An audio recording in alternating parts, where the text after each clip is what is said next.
Hi everyone, I'm Marianne and I'm one of the reference librarians at Tredyffrin Public Library.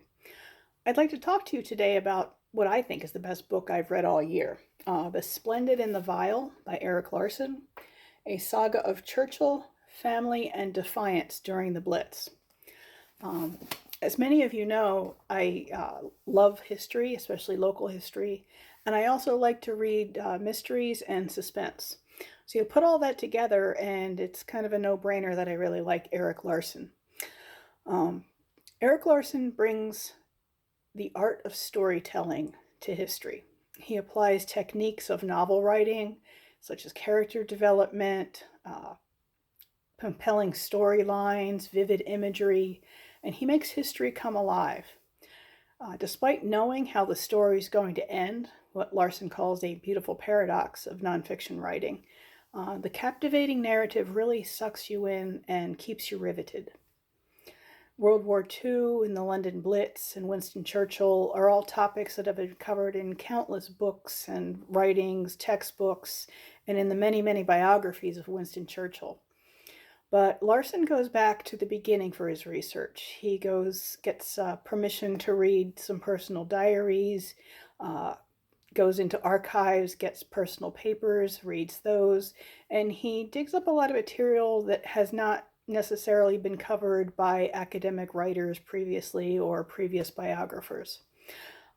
In reading the book, you'll feel yourself like you're standing on the roof watching the bombs fall out over London and the bombs screaming and blowing up buildings and the noise and the smoke.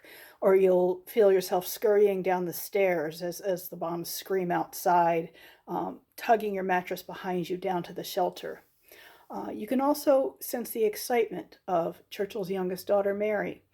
She goes off to a dance with her friends with RAF soldiers, or feel the anticipation of waiting for Churchill's youngest grandchild to be named Winston, incidentally, and all the while knowing that a Luftwaffe strike could be imminent. And Churchill himself, he's held in the greatest esteem throughout the book, but he's humanized. He's larger than life, but close enough to get to know. The book sheds light on some of his quirky personal habits. He liked to wear colorful silky underwear, for instance. You learn about his family and close confidants and all their interpersonal relationships. You go through the range of emotions of the most tumultuous year in British history. There's hope and sadness and despair, but there's always a strong confidence communicated to everyone that kept spirits up. Churchill was able to infect people with optimism, with patriotism, and a belief that although things looked bleak, that Britain would prevail. And the ending, as we all know when we started reading, is the US enters the war alongside Britain and Germany's defeated. But the story is in the journey through Churchill's first year in office. And it's a good one. I highly recommend it. The Splendid and the Vile is available on ebook, so you can put a hold on that, as are Erik Larson's other books.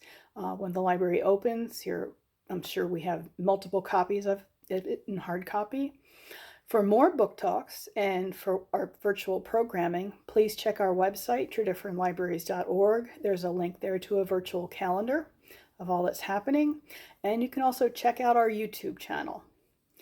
Thank you so much, and we do hope to see you soon.